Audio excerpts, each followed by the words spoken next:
เจ้าสบายดีสบายดีทักทายสบายดีท่านผู้ชมทุกคนเด้อมื้อนี้เราก็อยู่ชายแดนที่9เนาะอยู่ที่ลานจอดรถบ้านเดนสวรรค์หรือว่าเดนลาวบ่าวเนาะคือทีมงานขบวนรถบรรทุกที่เดินผ่านจุดที่เขาจอดรถเพื่อรอทีมงานไอ้น้องเวียดขามาแต่เดนเนาะเขาจะมานำขบวนรถคือเก่าคือเดิมทักทายสบายดีเด้อสุขุนเนาะ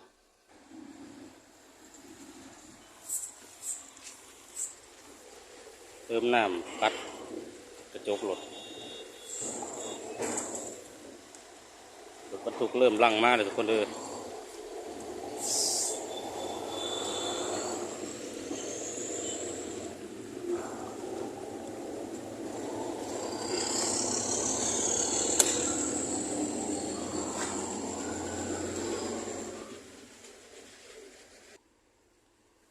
โอเคเติมน้ำปัดพัดลมเรียบร้อยก็สิไปขอข้าวน้ำอีกก้อนกอกไว้บรรยากาศตอนสวยๆพี่น้องเอ้ยคืบวัดได้วัดหนึ่งกลางหันลมกับบมุนจำมันนี่บรรทุกมาเลยบรรทุกพาวัดปกคุมเหมือนที่แม่นยังเลย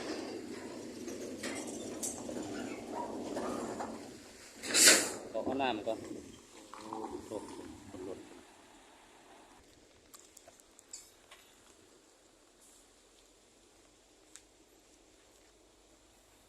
แดดทุกคนแดดหลายพื้นที่ก็แดดแล้วมันนี่เนาะก็จะเริ่มแดดแล้วบานลมหัวลมออกแล้วหลายพื้นที่ล้างเก็บเกี่ยวเข่าสวนเดี๋ยวสำหรับปลูกขาเนี่ยคือเก่าคือเดิมมาเบียกมางานคือเก่ามาทางหลังเลยบรรทุกจอดเต็มอยู่โอ้โหก็เอาน้ำก่อนง่ายน้องจอดอยู่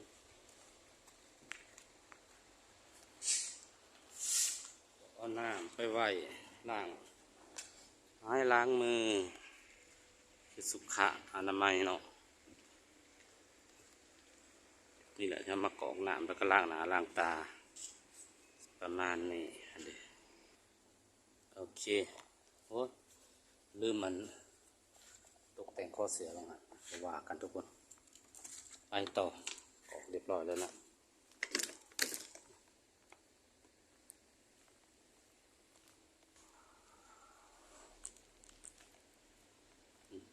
ลานจอดรถก็สิประมาณนี้ทีมงานไหนน้องครับมาครบหรือบ่เดี๋ยวจะไปเสกเบิ่งต้องเสกเบิ่งก่อนได้ก่อนจะออกเดินทาง60 คันบ่เขาถ่ายพออย่างเงี้ยนั่นเนาะเห็นมันขับกันได้1 2 3ฝั่ง3 คัน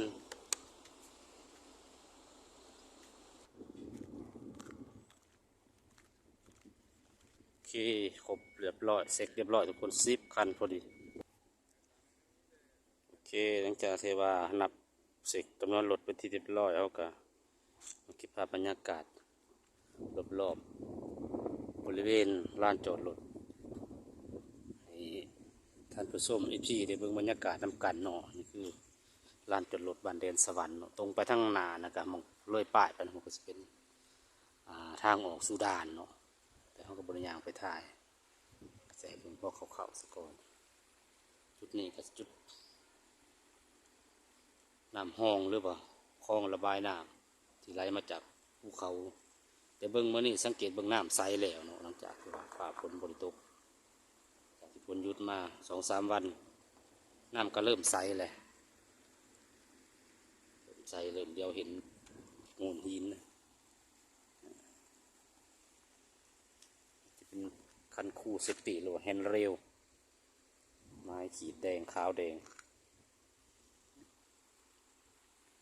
บรรยากาศดีขนาดเลยทุกคนลมวีแต่สีเห็มจะน้อยเนาะเห็มเด็ดจักน้อยโอเคอยากไว้แล้วได้เด็ด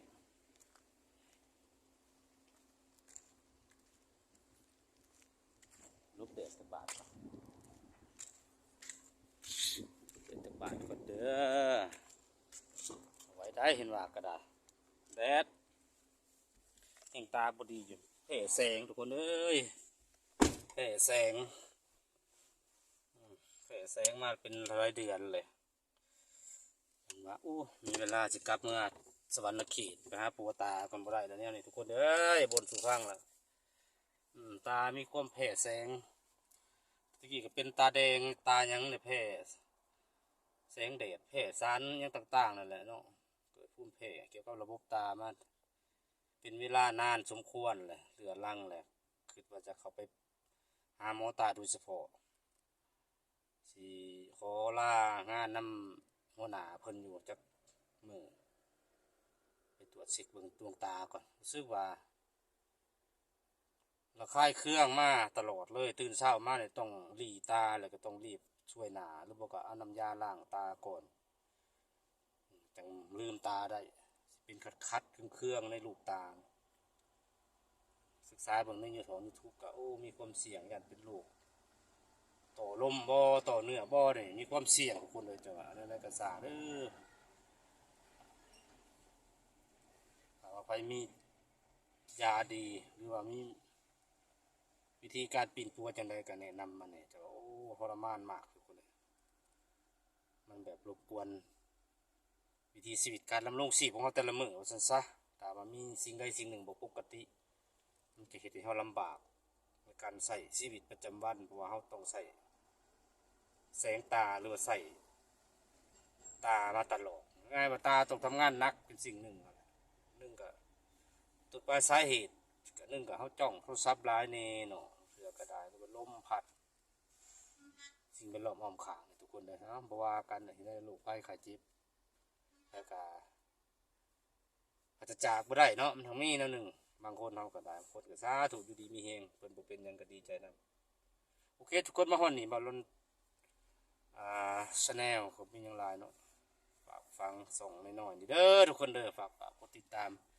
ให้กำลังใจผู้ขาน้อยๆแล้วก็ขอบคุณสำหรับผู้คนที่ติดตามมาจนฮอดพันซับเนาะก็ถือว่าความเมตตาของคนของทานผู้ชมพี่ๆน้องๆแต่ละพื้นที่ที่เคยมาติดตามส่องเบาล้นก็ขอขอบคุณเป็นอย่างไรแล้วก็ขอบคุณที่สำหรับผู้คนที่มาติดตามเนาะเขามาก็จะลืมกดติดตามมาให้แน่นะพี่น้องเนาะขอคนกำลังใจน้อยๆของทานแต่ละคนมาฮอนี่บอลลูนชาแนลขอกล่าวคำบาสบายดีสบายดีปุ๊บกันไม่คลิปหนาเด้อมาสู่เวียกสู่งานคือก้าวเนาะตอนนี้ห้องกะมารอเพื่อจะนำขบวนเนาะรอแต่เอกสารทางถ่ายเอกสารเป็นมาส่งเอกสารเท่ากับจะเดินทางต่อไปทางสนอจากสายเดนเล่าบาวหรือว่าสายเดนบันเดนสวรรค์มุ่งหน้าสู่พุ่นแหละเมืองวิละบุรีบ่อคำสีปูนหรือเมืองแร่ทองคำสีปูนโอเคทุกคนบ่ลายอย่างพบกันใหม่คลิปหน้าพอแล้วกันเนาะนี่นะมิจะรอดหาเพิ่นเปลี่ยนเอกสารแล้วก็จะได้ดำเนินต่อหรือว่าเดินทางต่อเนาะโอเคทุกคนเนาะกันใหม่คลิปหน้าเด้อสุขมันลำรวยสุขสุขคนบายบายจบถ่ายโดยวิวภูเขาลูกนี่ก็แล้วกัน